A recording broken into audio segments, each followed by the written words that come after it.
An unusually warm welcome in an icy Alaska for a US adversary behind Europe's biggest war since 1945.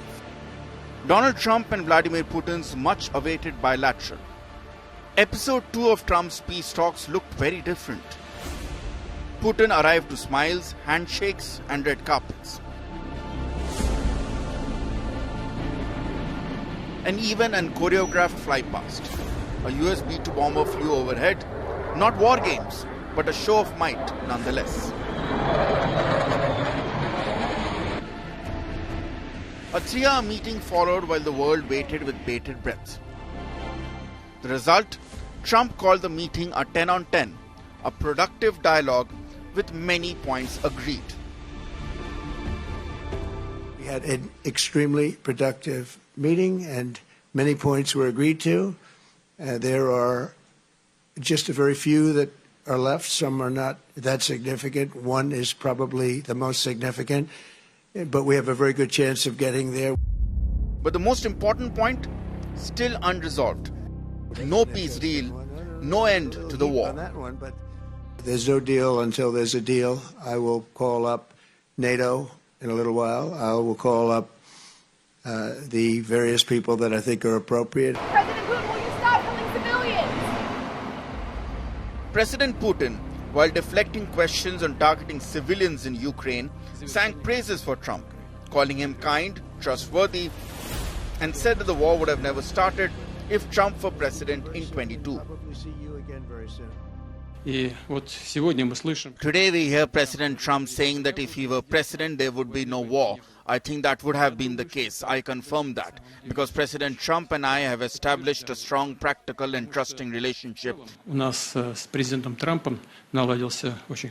I have every reason to believe that by moving down this path, we can end the conflict in Ukraine, and the sooner the better.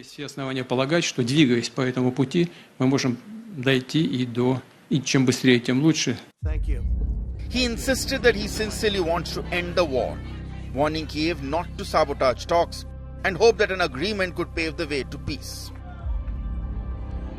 I have always considered the Ukrainian nation, and I have said it multiple times, that brave nation, however strange it may sound in these conditions. We have the same roots, and everything that's happening is a tragedy for us and a terrible wound. Therefore, the country is sincerely interested in putting an end to it. I would like to hope that the agreement that we have reached together will help us bring closure to that goal and pave the path towards peace in Ukraine.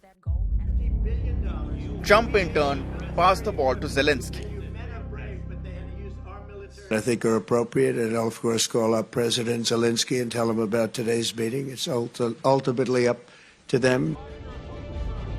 Trump followed up on his promise within hours, briefing Zelensky and other leaders of the EU. And soon came the big announcement from the Ukrainian president that he will travel to Washington on Monday to discuss the prospect of a peace deal with President Trump. A meeting the world hopes will be a lot more cordial than the last time the two came face to face in the White House in March earlier this year. You're in no position to dictate what we're going to feel. We're going to feel very good. You will feel influence. We're going to feel very good and very strong. You will feel influence. You're right now not in a very good position. You've allowed yourself to be in a very bad position, and he happens to be right about it. From the very beginning of the war. You're not in a good position. You don't have the cards right now. With us, you start having cards. I'm not playing cards. Right now, you don't. You're playing cards.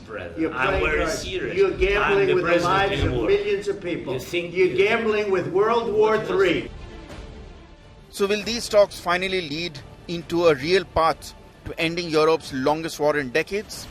Or is all of this simply theatre, bringing Russia back on the geopolitical stage and Trump closer to his Nobel dream? The world awaits. Bureau Report.